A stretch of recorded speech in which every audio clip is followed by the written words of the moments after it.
नमस्ते दोस्तों, स्वागत है आपका मेरे चैनल एआर किचन में। आज हम बनाने वाले हैं ताज़े हरे मटर की खस्ता कचौरी।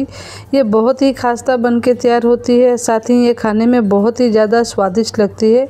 तो चलिए बिना देरी किए हुए रेसिपी बनाना शुरू करते हैं। रेसिपी पसंद आने पर लाइक, शेयर और सब्सक्राइब करना ना भूलिएगा। तो इस रेसिपी को बनाने के लिए यहाँ पर मैंने 2 कप मैदा लिया है। अगर आप थोड़ा हेल्दी खाना चाहते हैं तो 2 कप मैदा की जगह पर आप 1 कप मैदा और 1 कप गेहूं का आटा ले सकते हैं और दोनों को मिलाकर आप ये रेसिपी बना सकते हैं। अब इसमें हम नमक डालेंगे स्वाद के अनुसार। अब इसमें हम डालेंगे 3 बड़ा चम्मच कुकिंग ऑयल। ऑयल डालने की वजह से हमारी पूरी जो है बहुत ही खस्ता बन के तैयार होगी। तो यहाँ पर मैंने 3 बड़ा चम्मच ऑयल डाल दिया है। अब इन्हें हाथों की हेल्प से हम अच्छी तरह से मिक्स करेंगे ताकि ऑयल और नमक मैदे में अच्छी तरह से मिक्स हो जाए। तो इसे अच्छी तरह से हाथ से रब करते हुए मिक्स कर लीजिएगा। तो यहाँ पर मैंने ऑयल और नमक को मैदे में अच्छी तरह से मिक्स कर लिया है। मैदे को हम मुट्ठी में बात करके चेक करेंगे तो मैदे में बाइंडिंग आनी शुरू हो गई है। अब इसे हम गूँथेंगे। तो गूँथने के लिए इसमें हम थोड़ा थोड़ा पानी डालेंगे और इसका एक सॉफ्ट डो बनाकर तैयार कर लेंगे। मैदे को जिस तरह हम रोटी के लिए सॉफ्ट आटा लगाकर तैयार करते हैं, ठीक उसी तरह हम इसे सॉफ्ट बनाकर तैयार करेंगे। इसे हम सख्त नहीं गूँथेंगे, नहीं तो हमारी कचौरी जो है खस्ता तो बनेगी पर फूलेगी नहीं। तो यहाँ पर मैंने मैदे का सॉफ्ट डो बनाकर तैयार कर लिया है। अब इसे हम ढक कर 15 से 20 मिनट के लिए रख देंगे, जिससे कि यह फूलकर अच्छी तरह से सेट हो जाए। जब तक हमारा डो सेट होगा तब तक हम आगे की तैयारी कर लेते हैं। अब मिक्सर का हम छोटा जार लेंगे और इसमें हम डालेंगे 1 कप फ्रेश मटर। साथ ही इसमें हम डालेंगे 1 इंच अदरक का टुकड़ा। अदरक के टुकड़े को छोटे टुकड़ों में कट करके डालेंगे। तीखे के लिए लेंगे 3 से 4 हरी मिर्च। मिर्च की क्वांटिटी आप अपनी पसंद के अनुसार कम या ज़्यादा कर सकते हैं। अब इसमें हम डालेंगे 1 छोटा चम्मच भुना हुआ जीरा पाउडर। आधा छोटा चम्मच डालेंगे चीनी। चीनी डालने से हमारी कचौरी जो है मीठी नहीं होगी, बल्कि इसका स्वाद जो है और भी निखर के आएगा। अब इसमें हम डालेंगे नमक स्वाद के अनुसार। साथ ही इसमें हम 2 बड़ा चम्मच पानी डालकर इन सभी चीज़ों को बारीक पीस करके तैयार कर लेंगे। तो यहाँ पर मैंने मटर को बारीक पीस करके तैयार कर लिया है। मटर को हमें बारीक पीस करके ही तैयार करना है, नहीं तो जब कचौरी को हम बेलेंगे तो वो फूटने लगेगी। अब इसे हम साइड में रख देंगे। अब गैस ऑन करके पैन गरम करेंगे। पैन गरम हो जाने के बाद अब इसमें हम डालेंगे 1 बड़ा चम्मच कुकिंग ऑयल। ऑयल को पैन में अच्छी तरह से फैला देंगे। अब इसे हम गरम करेंगे। ऑयल गरम हो जाने के बाद अब इसमें हम डालेंगे आधा छोटा चम्मच हींग। हींग को ऑयल में अच्छी तरह से मिला लेंगे और मिलाने के बाद हींग को हम 30 सेकेंड के लिए लो फ्लेम पर अच्छी तरह से भून लेंगे। हींग को 30 सेकेंड भूनने के बाद अब इसमें हम डालेंगे मटर वाला पेस्ट। तो सारे मटर के पेस्ट को हम पैन में डाल देंगे। अब मटर के पेस्ट को हम अच्छी तरह से मिला लेंगे। इस वक्त हम गैस के फ्लेम को लो पे रखेंगे। जार में थोड़े से मटर के पेस्ट लगे हुए थे, इसमें मैंने 1 से 2 बड़ा चम्मच पानी डालकर अच्छी तरह से खंगाल कर के ले लिया है। अब मटर के पेस्ट को हम लो फ्लेम पर 5 से 6 मिनट के लिए भूनेंगे, या इसे हम तब तक भूनेंगे जब तक कि मटर का पेस्ट जो है अच्छी तरह से ड्राई ना हो जाए। मटर के पेस्ट को हमें अच्छी तरह से भूनना है, जिससे कि इसके अंदर का कच्चापन जो है अच्छी तरह से चला जाए। तो यहाँ पर मटर के पेस्ट को मैंने अच्छी तरह से भून लिया है। ये पूरी तरह से ड्राई हो चुका है। आप देख सकते हैं कि इसमें बिल्कुल भी पानी नहीं है। अब इसे हम एक प्लेट में निकाल लेते हैं। तो यहाँ पर मैंने मटर के पेस्ट को प्लेट में निकाल लिया है। अब इसे हम ठंडा होने के लिए रख देते हैं। जब तक हमारा मटर वाला मसाला ठंडा होगा तब तक हम डो को चेक कर लेंगे।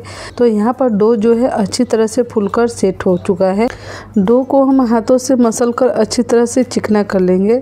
तो यहाँ पर मैंने डो को हाथों से मसल कर चिकना कर लिया है। डो को चिकना करने के बाद अब इसे हम 2 भागों में डिवाइड कर लेंगे और डिवाइड करने के बाद डो में से हम छोटे छोटे लोइयाँ तोड़ेंगे। जिस तरह हम पूरी बनाने के लिए लोइयाँ तोड़ते हैं, ठीक उसी तरह लोइयाँ तोड़ेंगे। लोइयाँ तोड़ने के बाद क्या करेंगे, इसे हाथों की हेल्प से गोल शेप दे देंगे और देकर इसे हम चिपटा कर देंगे। सेम इसी तरीके से बाकी सारी लोइयों को हम गोल बना के तैयार कर लेंगे। इसके बाद इसके ऊपर हम 1 बड़ा चम्मच तेल डालेंगे और डालकर इसे हम अच्छी तरह से हल्के हाथों से मिला लेंगे। चिकना करने के बाद अंगूठे के हेल्प से इसे हम कटोरी का शेप देंगे। इसे बनाना बहुत ही आसान है, बहुत ही आसान तरीके से ये बन जाता है। कटोरी का शेप देने के बाद अब इसके सेंटर में जो हमने मटर वाला स्टफिंग बना कर रखा था उसे रखेंगे और रख कर इसके मुंह को हम क्या करेंगे, बंद करेंगे। बंद करने के लिए उंगली के हेल्प से आटे को हम एक जगह इकट्ठा करेंगे और करने के बाद इसके मुंह को हम अच्छी तरह से सील कर देंगे। सील करने के बाद अब इसे हल्के हाथों से हम प्रेस कर देंगे। यहाँ पर हमने एक कचौरी की स्टफिंग करके तैयार कर लिया है और सेम इसी तरीके से बाकी सारी कचौरी की स्टफिंग करके तैयार कर लेंगे। तो यहाँ पर मैंने थोड़े से कचौरी की स्टफिंग करके तैयार कर लिया है। अब इसे हम बेलेंगे। तो बेलने के लिए चकले और बेलन में हम तेल अच्छी तरह से लगा लेंगे ताकि हमारी कचौरी जो है चिपके नहीं। अब एक कचौरी लेंगे और इसको हाथों की हेल्प से हल्का सा प्रेस करेंगे ताकि मटर वाला मसाला जो है चारों तरफ अच्छी तरह से फैल जाए। अब इसे हम बेलन की हेल्प से हल्के हाथों से बेलेंगे। इस पर हम बहुत ज़्यादा दबाव नहीं डालेंगे, नहीं तो हमारी कचौरी जो है फट जाएगी। तो इसे हमें हल्के हाथों से ठीक इसी तरह से बेल लेना है। तो यहाँ पर मैंने एक कचौरी को हल्के हाथों से बेल करके तैयार कर लिया है। सेम इसी तरीके से बाकी सारी कचौरी को हम बेल करके तैयार कर लेंगे। अब कचौरी को हम फ्राई करेंगे। तो फ्राई करने के लिए तेल को पहले ही मैंने गर्म होने के लिए रख दिया था। एक छोटा टुकड़ा मैदा का डालकर चेक करेंगे तो हमारा तेल जो है अच्छा गर्म हो चुका है। कचौरी को फ्राई करने के लिए तेल को हम मीडियम गर्म करेंगे। अब इसमें हम कचौरी डालेंगे। कचौरी के तलते वक्त हम गैस के फ्लेम को मीडियम रखेंगे। अब कचौरी के ऊपर हम गरम तेल डालते जाएंगे तो बहुत ही अच्छी तरह से ये फूल जाएगा। आप देख सकते हैं कि कचौरी जो है बहुत ही अच्छी तरह से फूल चुका है। अब कचौरी को हम पलटेंगे और पलट कर इसे दूसरी साइड से भी सेक लेंगे।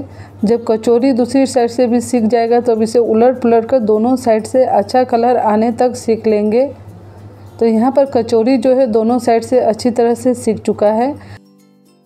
तो आप देख सकते हैं कि कचौरी जो है दोनों तरफ से अच्छी तरह से सीख चुका है। अब इसे हम प्लेट में निकाल लेंगे और निकालने के बाद सेम इसी तरीके से बाकी सारी कचौरी को भी हम फ्राई करके तैयार कर लेंगे।